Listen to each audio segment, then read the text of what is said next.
4. Analisis farmakokinetik dan farmakodinamik. Dengan kasus sebuah perusahaan farmasi sedang mengembangkan obat antiinflamasi baru.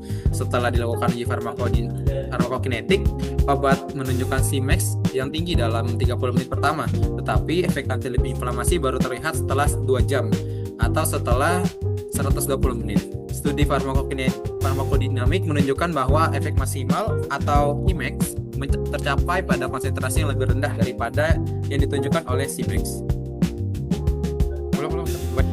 Kasus 4. Analisis farmakokinetik dan farmakodinamik.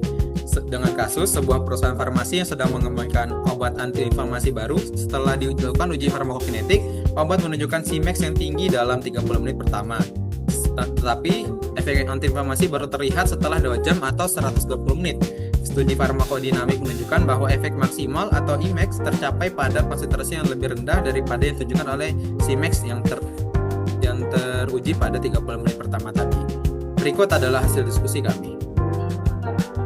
Baik, poin pertama, mengapa ada keterlambatan antara Cmax dan efek antiinflamasi yang muncul?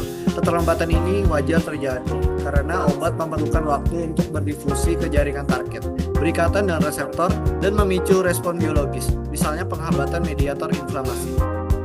Baik, untuk selanjutnya, berdasarkan studi FK dan FD, bagaimana cara menentukan dosis yang optimal untuk penelitian klinis? Penentuan dosis optimal berdasarkan studi farmakokinetik atau FK dan farmakodinamik atau FD. Langkah-langkahnya berdiri sebagai berikut. Yang pertama, menentukan parameter FK seperti Cmax, Tmax, AUC, dan juga T-.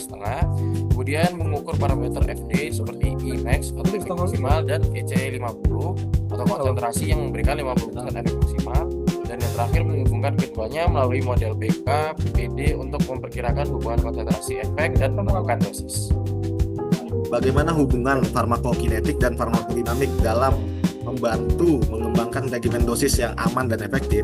Dalam farmakokinetika mengenai ADME, obat membantu menentukan profil konsentrasi obat terhadap waktu, dan dalam farmakodinamik menerangkan konsentrasi obat mempengaruhi efek biologis atau klinis melalui interaksi dengan reseptor.